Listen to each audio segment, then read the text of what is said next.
മറ്റൊരു വാർത്തയിലേക്ക് കടക്കുമ്പോൾ ബാർ കോഴ വിവാദത്തിൽ അനിമോന്റെ മൊഴി വിശദമായി പരിശോധിക്കാൻ ക്രൈംബ്രാഞ്ച്. സർക്കാരിനോ പാർട്ടിക്കോ പണം നൽകാൻ വേണ്ടിയല്ല തന്റെ ഓഡിയോ സന്ദേശം എന്ന നിലപാട് ക്രൈംബ്രാഞ്ചിന് മുന്നിലും അനിമോൻ ആവർത്തിച്ചിരുന്നു.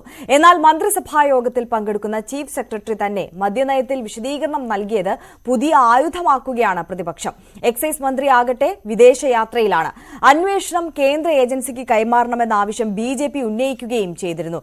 ഡാൻ കുര്യനാണ് വാർത്തയുടെ വിശദാംശങ്ങളുമായി ചേരുന്നത്.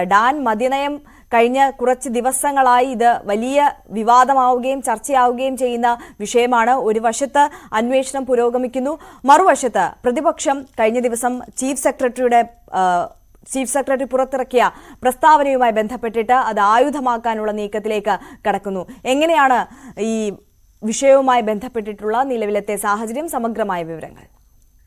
ആര്യ, സംസ്ഥാന സർക്കാർ ഇതുമായി ബന്ധപ്പെട്ട പ്രതിരോധം തീർക്കുന്നതിനു വേണ്ടി തന്നെയാണ് അടിയന്തരമായി ക്രൈംബ്രാഞ്ച് അന്വേഷണത്തിന് നിർദ്ദേശം നൽകുകയും ക്രൈംബ്രാഞ്ച് SP മധുസൂദന്റെ നേതൃത്വത്തിൽ ഇതുമായി ബന്ധപ്പെട്ട അന്വേഷണം ആരംഭിക്കുകയും ചെയ്തത്. സ്വാഭാവികമായി ഒരു വശത്ത് ക്രൈംബ്രാഞ്ചിന്റെ ഡിവൈഎസ്പി ബിനുകുമാറിന്റെ നേതൃത്വത്തിൽ അനിമോന്റെ മൊഴി ശബ്ദരേഖയിൽ പരാമർശിക്കുന്ന ബാർ ഉടമ അനിമോന്റെ മൊഴി രേഖപ്പെടുത്തുന്നതടക്കമുള്ള കാര്യങ്ങൾ ഇന്നലെ പൂർത്തിയാക്കി. ഇടുക്കി ജില്ലയിൽ നിന്നുള്ള ഈ വാട്സാപ്പ് ഗ്രൂപ്പിൽ അംഗങ്ങളായ മറ്റ് ബാർ ഉടമകളിൽ നിന്നുള്ള മൊഴി രേഖപ്പെടുത്തുന്ന നടപടികളുമായി മുമ്പോട്ട് പോവുകയാണ്.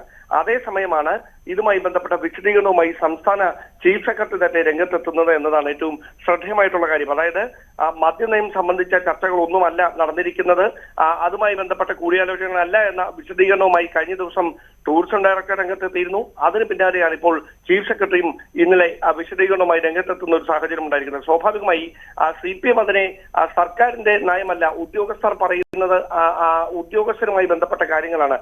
സർക്കാർ തലത്തിൽ അങ്ങനെ ഒരു കൂടിയാലോചന നടന്നിട്ടില്ല എന്ന ഒരു പ്രതിരോധമാണ് ഇപ്പോൾ സ്വീകരിക്കുന്നത്. മന്ത്രി മുഹമ്മദ് റിയാസും എക്സൈസ് മന്ത്രി MP രാജേഷും എല്ലാം കഴിഞ്ഞ ദിവസം മാധ്യമങ്ങളുടെ ചോദ്യത്തിന് പ്രതികരിച്ചത് മന്ത്രിമാർ ഉത്തരവാദിത്തപ്പെട്ട സ്ഥാനത്തിരുന്ന് പറയുന്നു അങ്ങനെ ഒരു കൂടിയാലോചനകൾ നടന്നിട്ടില്ല എന്ന് തന്നെയായിരുന്നു. പക്ഷേ അങ്ങനെ ഉദ്യോഗസ്ഥ തലത്തിൽ ചില കൂടിയാലോചനകൾ നടന്നിട്ടുണ്ട് എന്ന് വെളിവാക്കുന്ന വിവരങ്ങളായിരുന്നു കഴിഞ്ഞ ഏതാനും ദിവസങ്ങളായി പുറത്തു വന്നുകൊണ്ടിരുന്നത്. സ്വാഭാവികമായി അത് ആയുധമാക്കി തന്നെയാണ് പ്രതിപക്ഷ പാർട്ടികളുടെ നീക്കം. അതുകൊണ്ട് തന്നെയാണ് യൂത്ത് കോൺഗ്രസ് അടക്കം എക്സൈസ് മന്ത്രിയുടെ വസതിയിലേക്ക് ഇന്നലെ പ്രതിഷേധ മാർച്ച് സംഘടിപ്പിക്കുന്ന സാഹചര്യം ഉണ്ടായത്. വരും ദിവസങ്ങളിലും ഈ പ്രതിഷേധം അങ്ങനെ തന്നെ തുടരാനാണ് സാധ്യത. നിയമസഭാ സമ്മേളനം തുടങ്ങുന്നതിന് മുമ്പ് തന്നെ പ്രത്യക്ഷ സമരവുമായി കോൺഗ്രസ് എത്തിയതിന് പിന്നാലെ BJPയും സമരരംഗത്തേക്ക് എത്താനുള്ള സാധ്യതയുണ്ട്. അതിന് മുന്നോടിയായാണ് സംസ്ഥാന പോലീസ് ഇതുമായി ബന്ധപ്പെട്ട അന്വേഷണം നടത്തിയിട്ട് കാര്യമില്ല, കേന്ദ്ര ഏജൻസി അന്വേഷണം നടത്തിയാലേ സത്യം പുറത്തു വരികയുള്ളൂ എന്ന നിലപാടുമായി BJP നേതൃത്വം രംഗത്തെത്തിയിരിക്കുന്നത്. ആര്യ, തീർച്ചയായും ഡാൻ കുര്യനാണ് വിശദാംശങ്ങൾ നൽകിയത്.